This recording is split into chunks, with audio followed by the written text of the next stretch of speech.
Indonesia, the emerald of the equator. I am traveling solo and it's my first time visiting this country. It's about to rain up here. It's freezing. Typically when you hear Indonesia, the first place that comes to mind is Bali. But I skipped the popular island and opted to spend my 10 days exploring the islands of Java and Flores.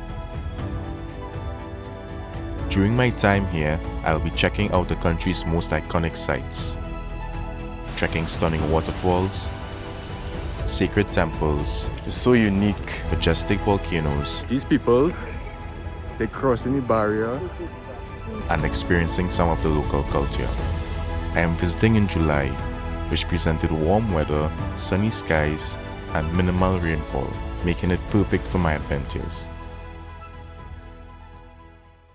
My first point of entry into Indonesia is Jakarta, the capital and largest city. Big up Eva here for getting me here safely. Clearing immigration is a simple, automated process, and I fill out a short customs form online. Note that coming from the USA, I needed a travel visa to enter Indonesia, and I opted to purchase it online instead of getting it at the airport. The airport is impressive, with a nature-themed setting throughout. It would have been nice to spend some time in Jakarta, but my adventure starts in Yogyakarta. I take a quick 2-hour flight to Yogyakarta International Airport. Yogyakarta, often called Jogja, is a major city located on the island of Java. It's a renowned center for Javanese art, culture, and education, with a rich history and close proximity to Borobudur and Prambanan temples. Welcome to GrabCar. Your safety is our top priority. I land and take a Grab taxi to my accommodation, a lower hotel, located in the heart of the city. Alright, thank you. This only Borobudur and Prambanan, yes. Not bad. Nice room. Very cozy. So the plan was to go out tonight. I wanted to check out like some of the more popular streets, but I'm just so tired. So I feel like I would just probably just get some dinner, relax, and then tomorrow's a big day. Tomorrow I'll be checking out the temples, and then I will just have more time in the evening to explore the city. I get some dinner and decide to call it a night. The next morning, I take a Grab taxi to visit Borobudur Temple. However, before visiting the temple, I decide to check out Punthuk Setumbu, a lookout point offering a stunning sunrise view of Borobudur Temple. So you're telling me that the road is so narrow that they have to take turns to go up and down this street here? I made it. Buddha and Ganesh. So it's a 50,000 entry fee.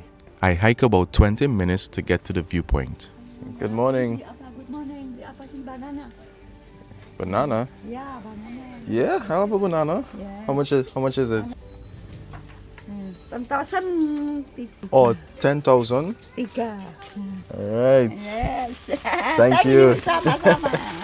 Some nice handbags this guy is selling there. The hike is easy and straightforward, and I liked the scenic views and peaceful atmosphere. I get to the top and relax for a few, taking in the views. There's a thick fog covering Borobudur Temple, making it difficult to spot it off in the distance. It's very foggy. I can barely see the temples. I do see it though. Despite this, the hike was worth it, and the surrounding area is absolutely beautiful. I hike back down the trail and head over to Borobudur Temple. Maybe a 5-10 minute drive from that first lookout point that I went to. So I'm gonna buy a ticket to get in. I pass through security and take the shuttle to the next area. I didn't realize how massive the park complex surrounding the temple would be. Yeah, I don't know where I'm going. I'm just kind of walking around. I'm trying to find the temple, but I don't see it as yet. You're only permitted to walk in a temple with a guide and group, and I'm given sandals to change into. My guide leads the group towards the temple, stopping along the way to talk about its history and importance. We then enter the world's largest Buddhist temple, built with an estimated 2 million stone blocks. So I lost my tour guide. The temple is a tiered structure with 9 stacked platforms, 6 square and 3 circular. We explore the lower levels before climbing the steep steps to the top level. This is one of the most amazing temples I've ever visited. It's so unique. Look at these bell-shaped structures here. The bell-shaped structures which house sacred relics are called stupas, and they are thought to ensure good karma in the next life. In addition to the central one at the top, 72 stupas ring the circular platforms, and each holds a statue of Buddha. There are more than 500 sitting Buddha statues throughout the temple complex. I wander around admiring the architecture and amazing views, before making my way down the temple towards the exit. I feel like I should have come here around 6:30 when it opened, because I ended up coming around 9, and by the time we got to the temple, it was around 10 and the sun is just super hot. A girl ended up passing out, I think because of heat exhaustion, and an ambulance had to come. While exiting the complex, I spot a restaurant called Borobudur and decide to try them out. So I got oxtails in Indonesia. Let's see how the Indonesians make it. Let's see how it is. It's actually very good. The restaurant is nice with great ambience, and the food is even better. After lunch, I continue through the complex towards the exit and head back to my hotel. Another temple worth visiting, which is close to Yogyakarta, is Prambanan Temple. As night approaches, I explore different parts of the city, walking through the busy streets and eating at different spots. It's very lively tonight. Let me be your tour guide. You're my tour guide?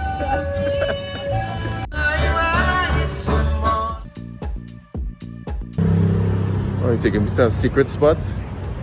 No, the guy told me about the place to buy a Oh. Look at this huge bed again.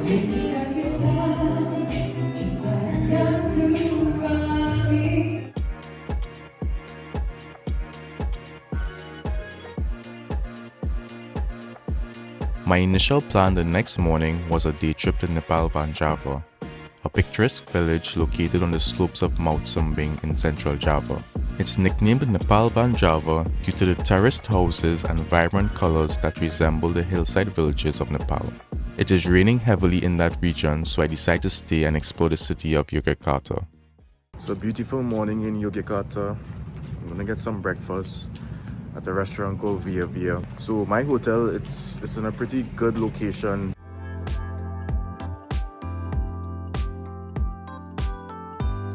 For lunch, I wanted to try some Japanese food, so I went to a restaurant called Warung Makan. I got the grilled duck and it was very delicious, very unique flavors. I then make my way to Malioboro, a famous street and shopping district in Yogyakarta, known for its vibrant atmosphere and diverse offerings. It's a popular tourist destination where visitors can find souvenirs, markets and local food, while also enjoying the cultural ambience of the area.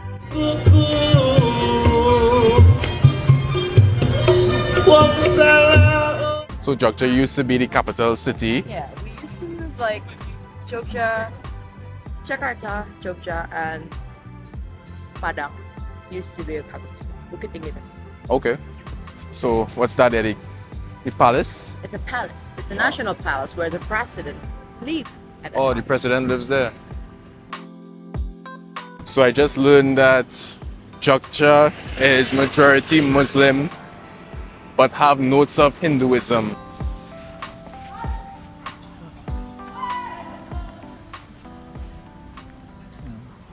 I head to the train station to catch my 9 p.m. train to Malang. I used ticket.com to buy the ticket beforehand. The buying process was easy and I simply showed the station personnel my QR code ticket to access the platform. My train arrives and I begin the 6-hour-long ride to Malang.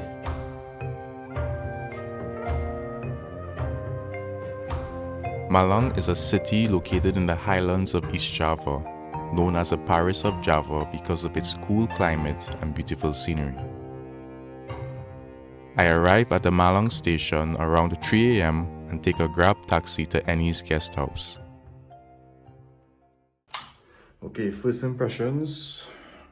It's cool, man. It looks comfortable. It looks very homey. I'm gonna take a shower. I have to get up in 3 hours because I'm going to that waterfall. I booked this private tour through the guest house. It takes about 3 hours to get to the waterfall, with scenic views and windy roads along the mountainside. I arrive at the entrance to the waterfall trail. I spend about 20,000 Indonesian rupiah to rent some water shoes so I don't mess up my sneakers. So just got the entry tickets, rented some shoes, and on our way. So this is my guide here. What's your name again? Irul. Irul? Yes. Alright, Irul. Nice to meet you. How long does it take to get to the bottom? From there, Yeah. walk 20 minutes and then 3 kilometers. I then begin the hike with my guide, with the first stop being an amazing viewpoint of the waterfall. The path to the waterfall is steep and narrow as we squeeze past many people making their way back up from the base. The rails provide some support as we cross a few streams.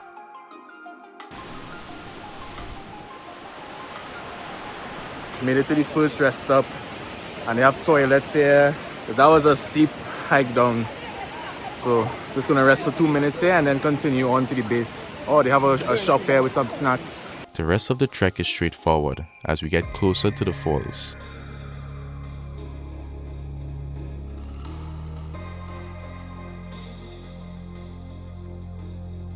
I finally make it to this amazing, grand natural wonder. I am in awe as I climb up various rocks and ledges to get the best views of the waterfall. Tumpak Sewu waterfall is a stunning, tiered waterfall known for its impressive curtain-like cascade and its translation to 1,000 waterfalls. It's famous for its unique semicircular shape and the powerful flow of water from the Glidic River. Rainbows can be spotted periodically, enhancing the beauty of the whole experience. Amazing waterfall. I've never seen a waterfall like that before. Not completely soaked, just a little bit. We leave Tumpak Sewu and hike over to Goa Tetes, also known as Tetes Cave. This is a cave and waterfall attraction known for its unique rock formations and dripping effect of water from the cave ceiling. It's located about a 20-minute hike from Tumpak Sewu and is part of the tour. The name Tetes translates to drops in Indonesian, referring to the sparkling water droplets. The stunning rock formations were sculpted by water over thousands of years. The cave has an otherworldly atmosphere, with stalactites and the sound of dripping water echoing through the cavern.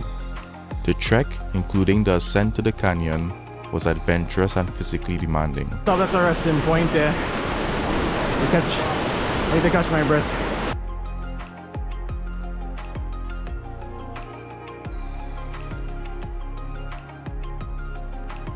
The water felt amazing as I sat under the falls for a quick shower.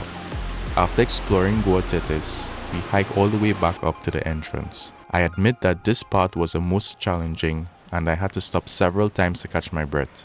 My guide, however, was unfazed and didn't even break a sweat, and he patiently waited for me every time I stopped. We get some coconut water and relax for a while. I returned the water shoes and changed clothes before heading to the next attraction, Kapas Biru. The walk to the viewpoint at Kapas Biru only took 5 minutes, and I liked the line of various flags along the way. The scenery around the waterfall is very beautiful, with high reddish-brown cliffs covered with green moss and lush trees. There are a few people waiting to take pictures with the waterfall as the backdrop. We had this last spot on the tour, it's called Teras Semeru, and they have like a coffee shop here surrounded by farmland. Very pretty, very picturesque. Looks like it's gonna rain soon though. I buy some stir-fried noodles for lunch and enjoy the scenery before heading back to Malang. I've been doing all this hiking and walking around. My body's pretty tired and it's sore, so I'm gonna get a massage. I found this spot on Google Maps, so I'm gonna check it out.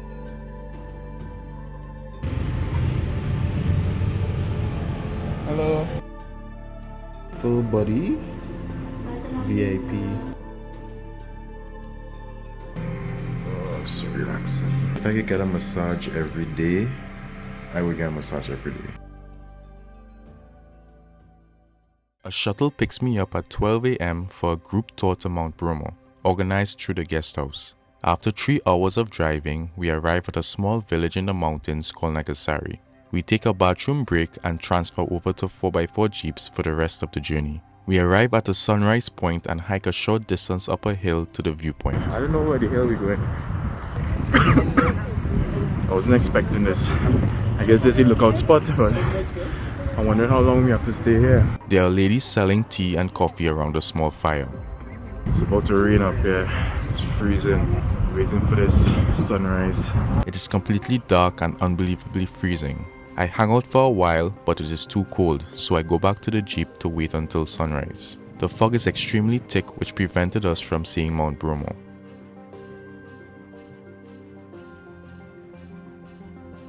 Got up at 12 a.m. Drove 2 hours or 3 hours to get up to this viewpoint. And this is the view that we have. Extra cloudy, raining, and we cannot see Mount Bromo. Tough. It's tough out here. Disappointed, we leave the sunrise point and make our way to the base of Mount Bromo. It is here where the sun starts to come out and the fog disappears. I see Mount Bromo off in the distance. There are many people with ponies and horses offering to take you across the plain, but I opted to walk there. The scenery is absolutely amazing as I get more and more excited. The path starts to incline as I make my way up the steep steps to the crater.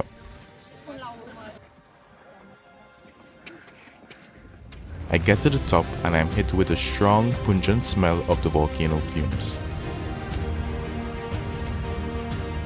Smells awful here. Yo, this person is brave. These people, they're crossing the barrier. You need to be very careful there. They don't want to fall into this volcano. I chill out for a while, taking in the amazing views before making my way back down. We are dropped back to the village and have some lunch, and I am taken back to my guest house in Malang. The next morning, I take a flight from Wanda International Airport in Surabaya to Labuan Bajo for the next chapter in my journey. Labuan Bajo is a fishing town located at the western end of the large island of Flores. In this town, the Grab app only offers bike taxis and no car options.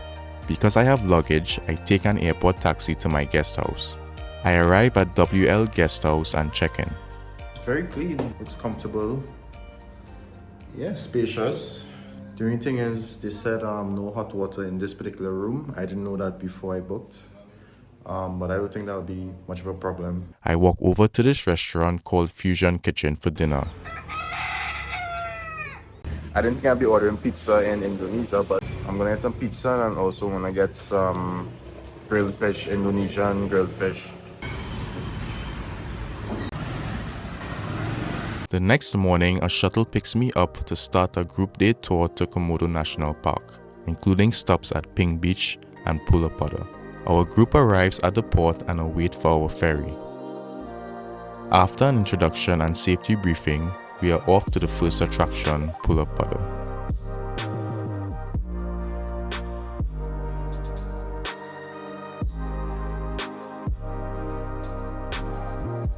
There's a 800 plus stair climb to get to the top, and my feet are already very sore after the waterfall hike and the Mount Bromo hike, and I got a massage and it's still sore. So Pulau Padar is a stunning island within Komodo National Park, known for its dramatic rugged landscape, unique beaches, and breathtaking panoramic views. I get to the top and shelter under a tree as the sun is out in full force. Next up on the tour is Pink Beach. And they call it Pink Beach because the sand is pink. I guess that's pretty obvious. Let's check it out. This stunning hue is created by the microscopic red organisms called foraminifera. Water's really nice. Very refreshing. We have the beach here, and then next to the beach, we have the mountains. We then cruise over to the main attraction, Komodo National Park. Our guide introduces himself, goes over safety instructions, La means bay and lian means hoe. and we set off to find some Komodo dragons. So the guy said it's mating season, so it's going to be difficult to spot them. We've been walking for a while. Haven't seen any yet. We hike for a short while and up a hill, and it is here where we spot the first Komodo dragon. It is lifeless for a while, but eventually moves, probably because of all the activity around it. Oke. Kami punya. Oke, satu orang. Oke, dia tahap, dia tang Semeru. Further up the hill there is another dragon, and this one is a bit more active. These volcanic islands are inhabited by a population of around 5,700 giant lizards, whose appearance and aggressive behavior have led to them being called Komodo dragons. They exist nowhere else in the world and are of great interest to scientists studying the theory of evolution. I keep my distance as it starts to walk towards me. You no follow me. Alright, we saw 2 Komodo dragons and they were sleeping initially, and then I guess because of all the commotion they got up and they started walking. They didn't run, so they were kind of slow. I was a bit scared at first. One was kind of close to me, but I kept good distance. We continue down the hill and our guide tells us stories about previous Komodo attacks on the island. We finish the tour and I buy some souvenirs before heading back to the ferry. The captain then takes us to a beautiful little beach in the middle of the ocean. We swim here for a bit, then sail over to deeper waters to do some snorkeling.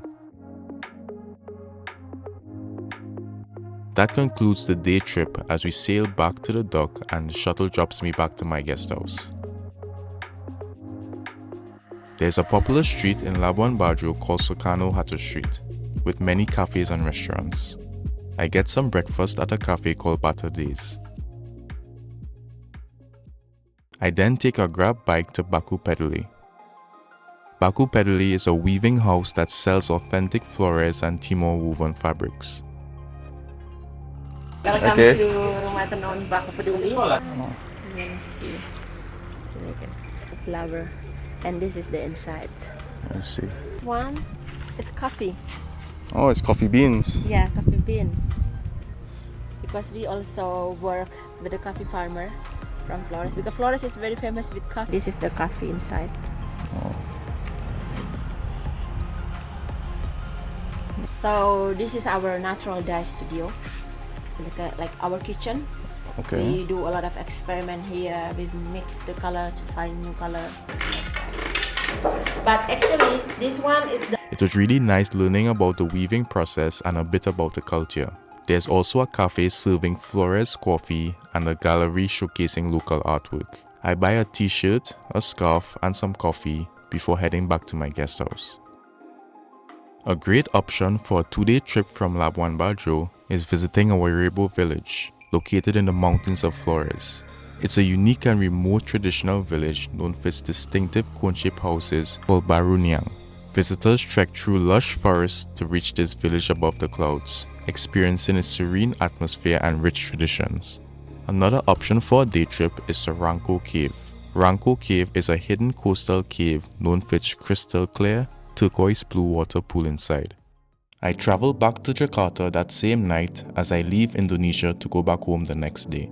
I had an amazing time exploring both Java and Flores, and I loved the adventures both islands had to offer. Indonesia is now one of my favorite countries and I will definitely visit again.